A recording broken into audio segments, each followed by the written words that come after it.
As we continue with our first interview right here, in this first hour, we'll be speaking about the Editors Forum. Now, the Editors Forum of Namibia has appointed Sadrak Shiwameka as a new media ombudsman.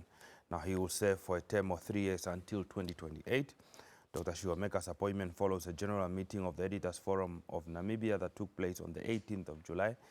He succeeds Dr. John Nakuta, who held the position for 7 years and 10 months. Dr. Sadrak, good morning, and thank you so much for joining us. And first of all, congratulations. Good morning, and good morning to the viewers, and thank you. Now, Dr. Sadrak, on this appointment of being a media ombudsman after the General Editors Forum meeting that took place on the 18th of July, what does this position mean to you? Yes, a lot. This position means a lot, but I would like to start with the first issue of, defining who is a media ombudsman.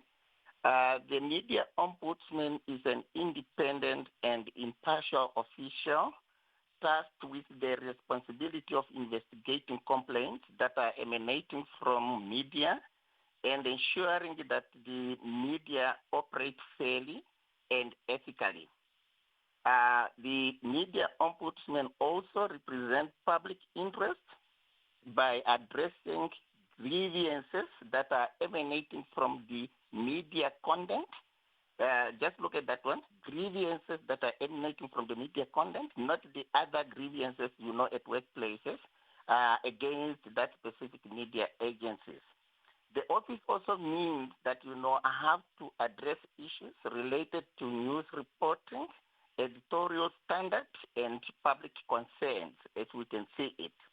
And for me, I can see a public responsibility with, a total commitment and implementation of the Code of Ethics and Conduct for the print, broadcast, and online media platforms.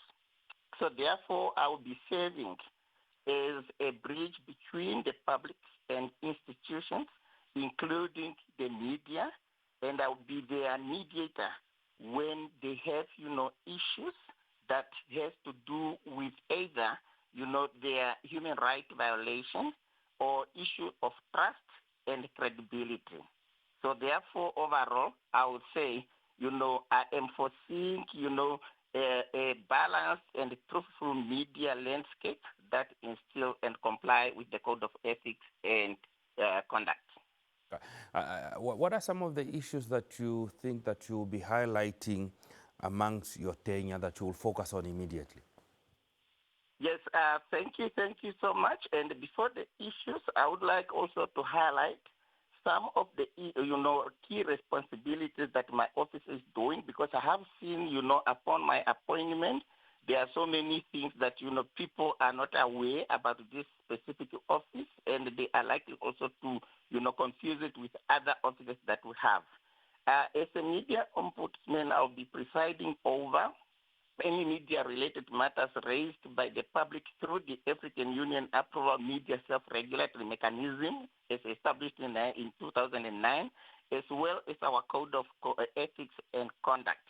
But my key responsibilities are ranging from handling complaints, receive and evaluate these complaints from the public regarding the content published or broadcasted by the media, investigating these issues by consulting relevant parties within the organization and reviewing their editorial practices, recommending resolutions to solve disputes, which may include issuing corrections, retractions, or apologies when necessary, promoting ethical standards by ensuring that media organizations adhere to the ethical guidelines and professional standards, and enhancing transparency by providing regular reports on the findings and activities that contribute, to transparency and public trust. What are those issues that I would like, to tackle during my tenure? One of them is the full compliance with the Code of Ethics and Conduct by media and journalists, which can temper or infringe on the basic values of democracy, press freedom, human rights, and access to information. Also, I would like to tackle the issue of accelerating public awareness and education initiatives aimed at sensitizing the media and the public at large on compliance procedures of my office. Also, one thing that we would like also to tackle during this thing is also to revisit some laws and also find congruent between various laws and guidelines that guide our profession, be it from the government side or from the public sector. They should speak the same language, and we need to merge them. Also, we need to partner with or to collaborate with higher education institutions for me to be able now to instill and impact, this specific public education and the role of a media ombudsman office within the media landscape on those, people that are about to graduate. So therefore, I would say that I have all these, issues, and I need to tackle them, especially the issue of, freedom, press freedom, issues of human rights, issues of freedoms, as enshrined in our Namibian constitution. Now, Doctor, we saw that you, together with you being appointed, also executive members were elected to serve with you. There is a chairperson that we saw. What are those roles of the chairperson and the other EXCO members? Yes, all of us, we play, different roles. However, all our roles are aimed at making sure that, we maintain trust, credibility, and we also ensure that, media houses are, adhering, to the various, ethical, principles, journalism principles. That's now truthfulness, independence, impartiality, and accuracy. Now, the chairperson is there overall to ensure that, all the activities, be it meetings, be it reports, be it, investigations are executed as they were supposed to be executed.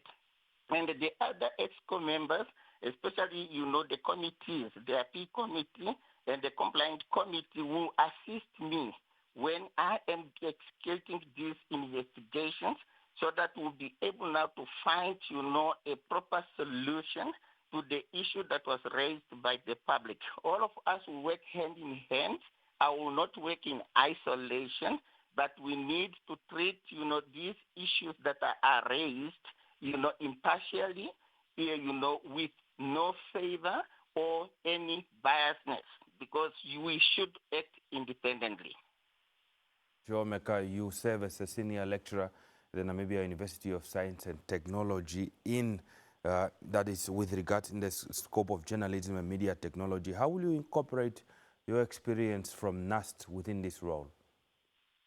Yes, what I love about this job and what I am currently doing at the Namibia University of Science and Technology is that I am already in the field of media and media technologies for that matter.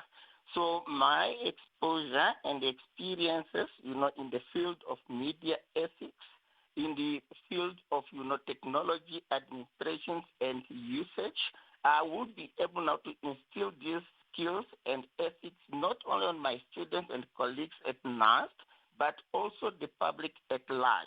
And how will I do that? I will be doing this through various public education initiatives that my office is going to come up with during the tenure of 3 years. Since the Office of the Ombudsman is now open for business under you, why is it important? Why is it important for the public to make use of the complaint procedures that exist? And where are some of these complaint procedures that exist? How can they be able to be accessed by the public? Will you be having stakeholder engagement to make them more aware of these complaint procedures? Yes, like what I said, one of my immediate responsibility is to carry out public education and awareness campaign. And that I will be doing it by using various media platforms, be it the radio, be it, the television, be it, the print media like newspapers. I'll be doing, this extensively so that at least people will know when can they launch a complaint, why should they launch a complaint? How long does it take, for that complaint, to get, a response and, some other things like that. Then what are the punishments that are involved? Especially, because remember, when they are complaining, they are not laying this complaint against an individual journalist, but they are, laying a complaint against the media house. It can be the newspaper, it can be a broadcasting, media. And with that, the public has got the right, to raise an issue if they can see that, there is no fact in what was presented, or the content is distorting information or the correct information, or it is not accurate, or it is not a true representation of what happened there.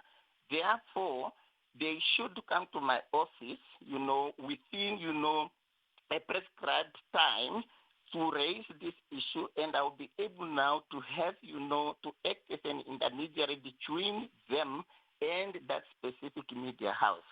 Remember, our late president also said no one should feel left out. And in this case, I do not want to see somebody who feels uncomfortable or a certain media house happen to trespass on his or her rights, and they will be just quiet there. Another thing is that, my office is dedicating on these issues freely, and we are not yet, charging them for, consulting my office. This signifies a total commitment of the media ombudsman to ethical journalism, upholding principles of fairness, accuracy, and accountability. And we are also playing a crucial role in preventing the spread of misinformation by ensuring balanced reporting and reinforcing editorial integrity. So therefore, they should come to my office to make sure that, we iron out all these issues, and we hold, media accountable for what they are publishing, for what they are disseminating, and what they are sharing with the society.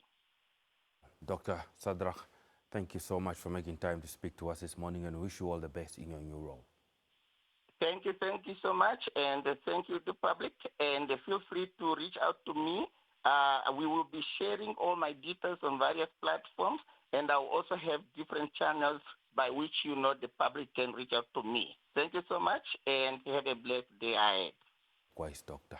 Now, that was Dr. Sadrak Shiwameka, who has just been appointed as a new media ombudsman, taking over from Dr. John Nakuta, who has served for 7 years, and 10 months. He was talking to us about what he expects, what of the focus areas will be during his tenure as media ombudsman. Here from the NBC, we congratulate you and wish you all the best in your new tenure as media ombudsman, serving for a period of 3 years. Now,